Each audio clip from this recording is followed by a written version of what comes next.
Just touch. My name is Alice Paul.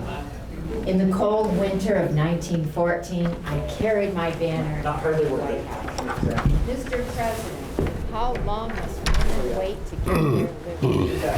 Day after day, our group tried to draw President Woodrow Wilson's attention to women's suffrage. To me, there was nothing complicated about ordinary equality, and I drafted the Women's Suffrage Amendment, giving women the right to vote. The proposal itself was simple. The right of citizenship of the United States shall not be denied or abridged by any state on account of sex. I believe that suffrage is the magnificent struggle for political freedom on the part of women in all areas of the law under the Constitution. The names have been mixed up. That is Susan B. Anthony, and this is Elizabeth Cady Stanton. Women had been trying to secure the vote for 70 years since Elizabeth Cady Stanton and Susan B. Anthony held the first women's convention in Seneca Falls in 1848. I joined the National American Women's Suffrage Association, NAWSA, in 1912 and participated in their efforts, but the movement was stalled. NAWSA focused on a state-by-state campaign and tried to convince each state legislature to pass women's suffrage. We made speeches, wrote letters, pamphlets, and articles, traveled to unfranchised states to lobby legislatures, formed committees, enlisted newspaper coverage, put on plays and tableaus, and held banquets, but progress was painstakingly slow. I believed that radical strategies were needed to re-energize the suffrage movement. I was the perfect woman to lead a new revitalized suffrage movement. Someone told me I was the most implacable, single-minded, original, and self-sacrificing leader, as I believed in nonviolent protest. Using my power, my will, and my leadership, I worked for 7 years and finally got the results that had taken the original suffragists 70 years of campaigning. My Quaker background supported my desire for voting reform. We Quakers believed that all people are created equal, and we resisted conformity and challenged customs. I received a master's degree in social work in 1907, a doctorate in 1910, and another PhD in 1912. I later went on to gain 3 law degrees.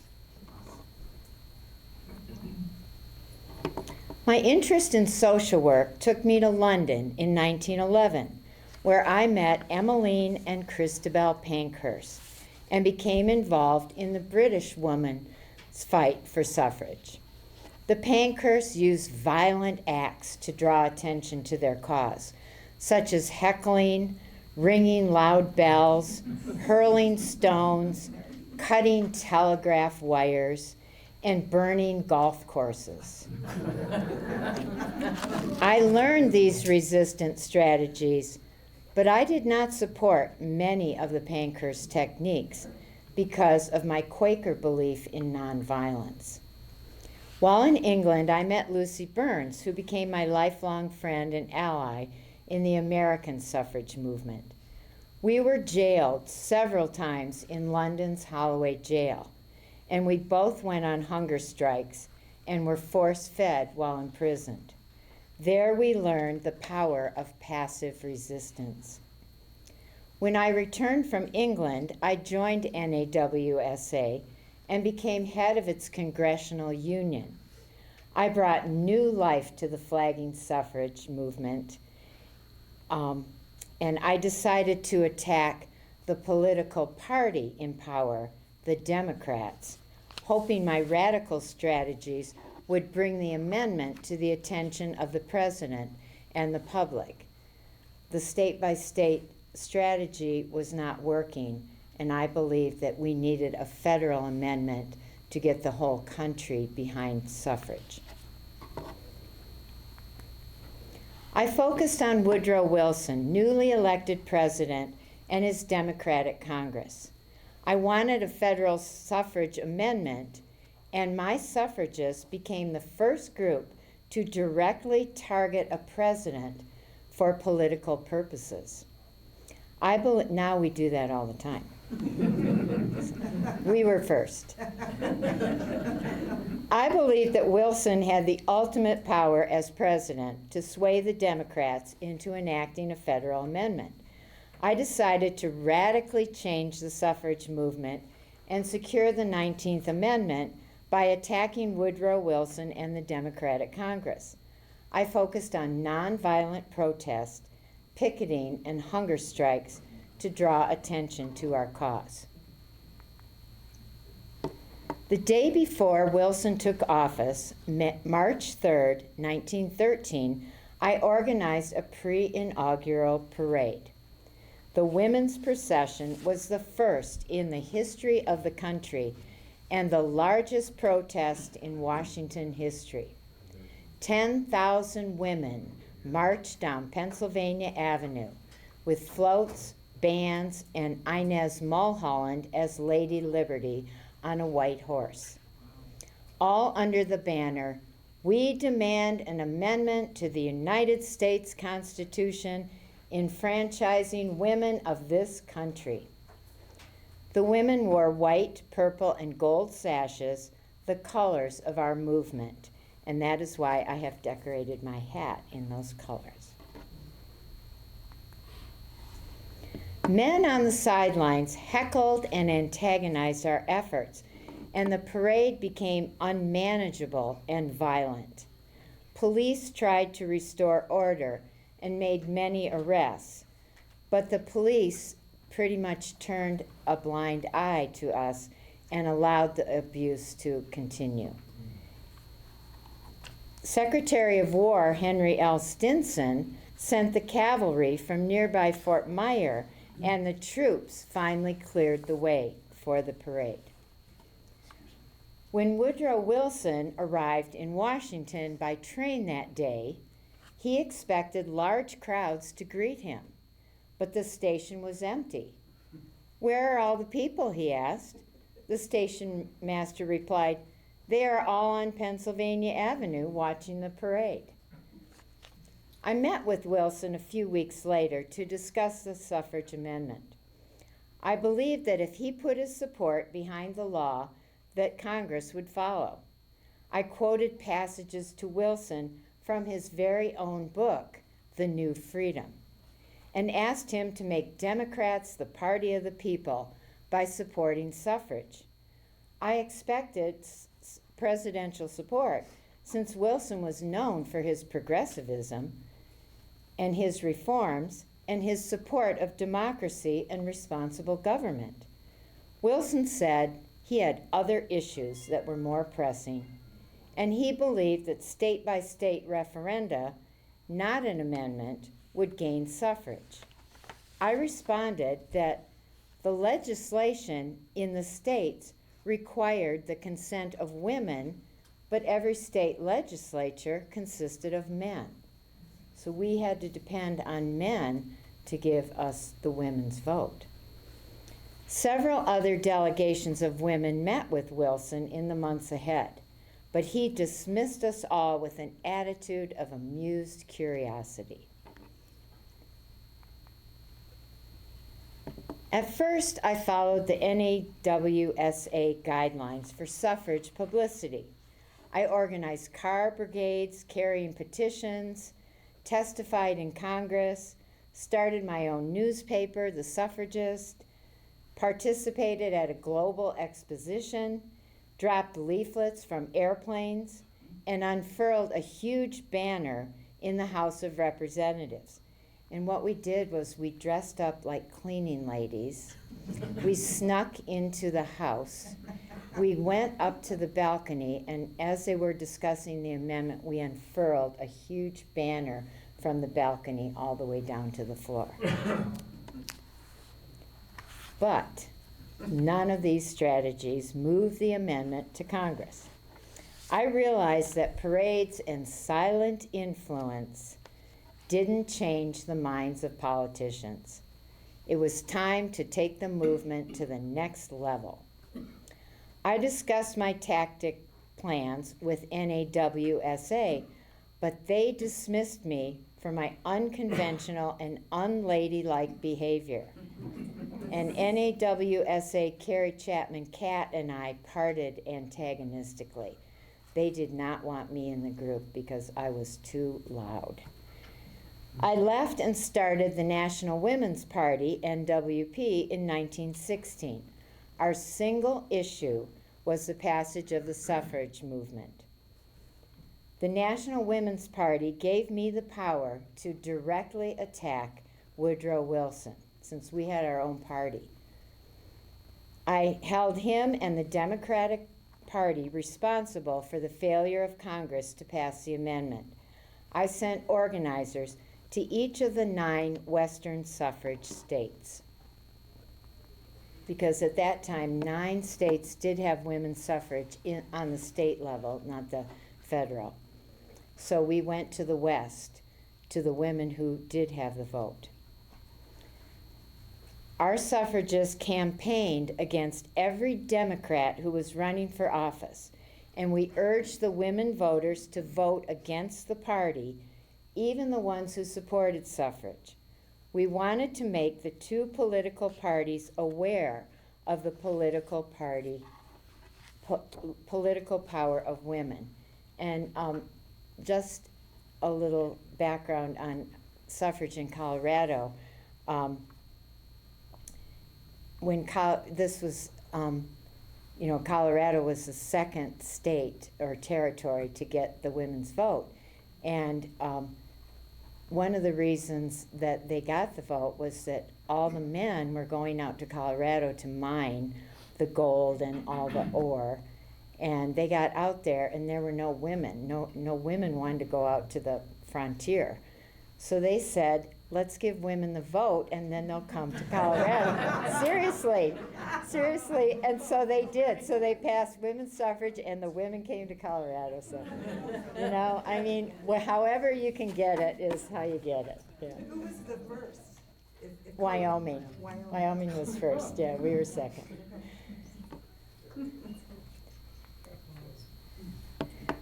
And I love this banner. No self-respecting woman should wish or work for the success of a party that ignores her sex. And Susan B. Anthony said that in 1894. So we were going against the people that supported women's suffrage to draw their attention to, if you don't vote for this, then we're going to vote for the Republicans because, this is what we want. I said in 1913 that this was a weapon we could use, taking away votes in the suffrage states from the party in power to bring both parties around to the federal amendment more quickly. I attended the Democratic Convention in September 1915 and asked the delegates to vote against Wilson. The Democratic slogan that year was, "He kept us out of war," World War I.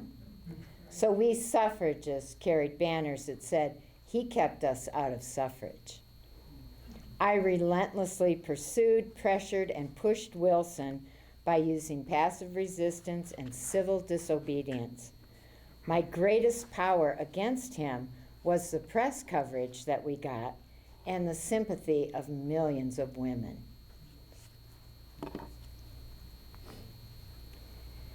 My first strategy was picketing the White House with the silent sentinels. I coordinated 6 women to stand on each side of the east gates 6 days a week from 10 a.m. to 5 p.m. every day, rain or shine. They were not allowed to speak or engage in conversation with any spectators. They held banners that read, "Mr. President, what will you do for women's suffrage?" and how long must women wait for liberty? Wilson would see us from his car each day as he drove out the gates. He'd take off his hat and bow, and we stayed there. One day he saw a banner that had his own words on it, copied from his book, The New Freedom. Liberty is a fundamental demand for the human spirit. He wrote the words, we used them. On April 6, 1917, NAWSA suspended suffrage activity because of the American entrance into World War I. But I said, suffrage came before the war, so we continued picketing, and that was not looked on kindly by a lot of people, because many women quit the suffrage movement and worked for the war effort, but we continued to work for suffrage. Passers-by would frequently heckle and spit at the silent sentinels, and once a mob charged at us. The police ordered me to leave the White House grounds, but I declared I would not leave until the president supported women's right to vote. So I was handcuffed and arrested. The president told the press to stop covering the pickets. But news of my tactics and arrest were popular with the media and the public. Now we're going to ramp it up a little bit. Yeah. My second strategy implemented dramatic public protests.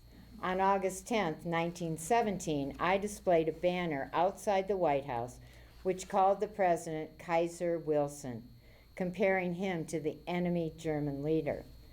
The banner stated that Wilson was abridging civil liberties and suppressing self-determination at home. We suffragists then hung a 3-foot-tall paper effigy of Wilson and burned it, while 20,000 people watched. I knew that not even Congress would approve of these actions, and these demeaning protests were not popular with the public. But we just had to get some attention.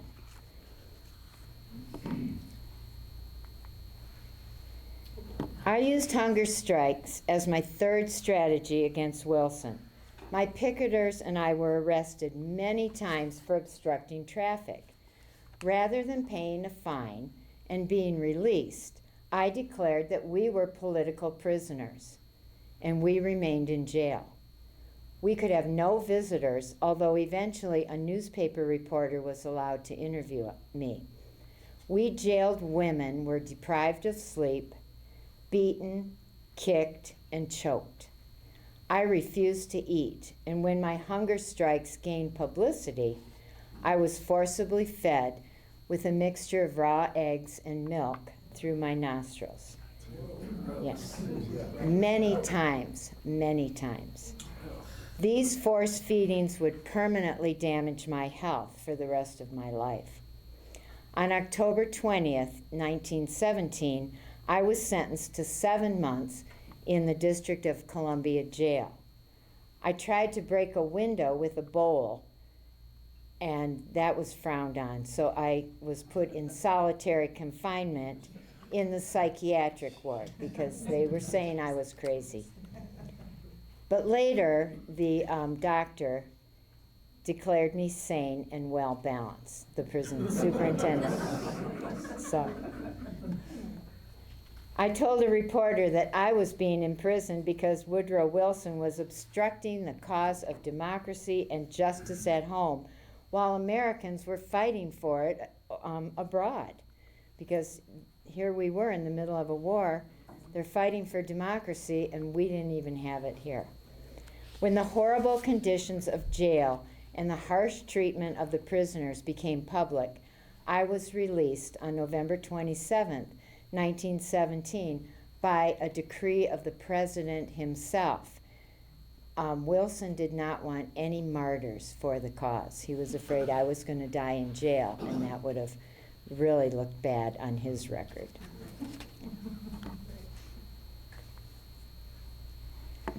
Another famous protest occurred after Wilson won a second term in 1918. The suffragists and I kept a perpetual flame burning in an urn outside the National Women's Party headquarters located across the street from the White House. And later, we brought it to the White House gates, the urn there. Wilson went to Paris for the peace talks, and he was always issuing some wonderful, idealistic statement that was impossible to reconcile with what he was doing at home. Every time Wilson made a speech in Europe, we suffragists at the NWP headquarters would ring a large bell, take a copy of Wilson's speech, tear it into little bits, and feed the fire in the urn, symbolizing the burning indignation of women who wanted the vote. We burned his beautiful but empty words. When Wilson finally conceded that women should be granted the vote because of their patriotic service during the war, that was his reason for giving us the vote. He finally supported the amendment and called it a war measure. We knew all along that Wilson's support and it alone would ensure our success. But we knew it was not the Women's War Service, but the NWP's successful negative publicity against Wilson that finally won his support for the amendment. The Senate and the House passed the amendment in May 1919. 35 states ratified it, needing one more state to enact the amendment. Tennessee held a special session of its Congress. I'm sure you've all heard the story about Harry Burns, the Tennessee lawmaker who was ready to vote against the amendment when he reached into his pocket and pulled out a letter from his mother. She said, "Be a good boy, Harry, and vote for women's suffrage." He changed his vote to aye, and Tennessee became the last state that was needed to ratify. Leave it to the mothers, you know. I did not attend that special session because I was disliked by the NAWSA as being too radical. So Carrie Chapman Catt went instead. When the amendment passed, I was sewing the 36th star on the suffrage banner, one star for each state that had ratified the amendment. I unfurled the banner from the upper story of the NWP headquarters. Secretary of State Bainbridge Colby signed it into law on August 26, 1920, with no women present at the signing of the amendment. I know. Later, Carrie Chapman Catt got to go to a White House ceremony, but I, the woman who was responsible for the final victory, was excluded. I didn't care.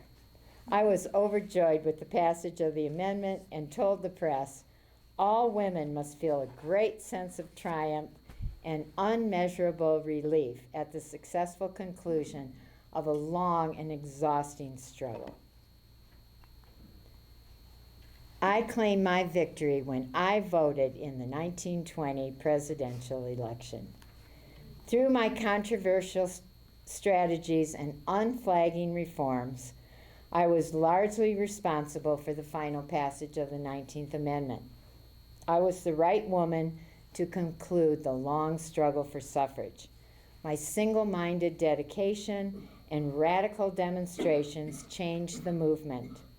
I was an ardent organizer and leader who believed that failure was impossible.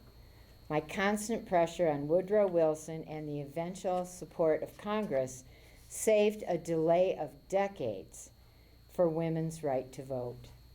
It was said that my brilliant and devoted leadership and gallant courage led American women to political liberty and made suffrage a reality. You know, in political life, you must always remember that you not only must be on the right side of a measure, but you must be on the right side at the right time. I seized the right side, the right time, and the right tactics to finally win the women's vote. I never left politics, and I went on to fight for the Equal Rights Amendment for the next 50 years. I died in 1977 at age 92 without seeing it passed. Thank you.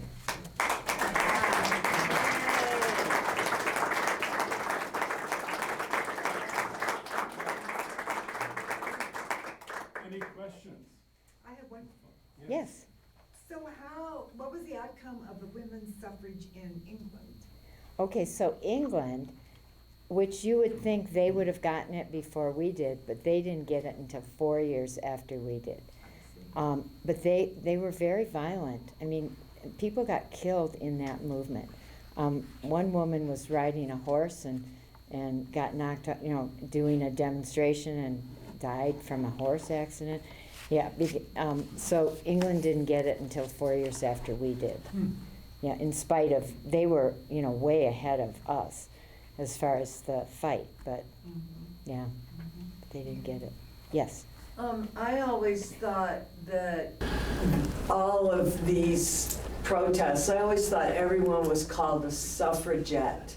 But that isn't true, is it? Could you tell us the difference between No, suffragette and suffragist? I don't know. Cecilia, you probably know more than I do that. I think they're pretty much interchangeable, but this movement called themselves the suffragists. So Because when you call it suffragettes, it's almost kind of minimalizing, that, okay.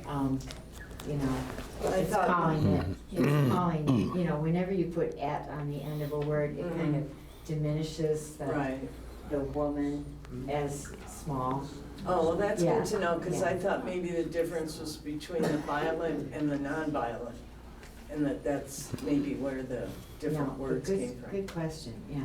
Okay. So we considered ourselves as suffragists. Right. Good questions. Any other questions? Well, who brought the marvelous, we have a question. who brought the We have a flowers question. to present? Would you like to present? Yeah, We have a okay, well, question. We have Mitch. a question. Okay, just, is it Yeah. a coincidence that the 19th Amendment was because it all happened in 1919? No, Or just, no. it couldn't be because it was just the next It amendment? didn't happen until 1920. Right. Yeah. They started. It was the 19th Amendment, after Prohibition, which was the 18th Amendment. Yeah, it's just numbered by when they came up and got passed, so, yeah. But would you like to present it to Alice Paul? Sure. This is my friend Yes, Meryl, yes. and we have worked together for 50 years, probably. Thank you, Meryl.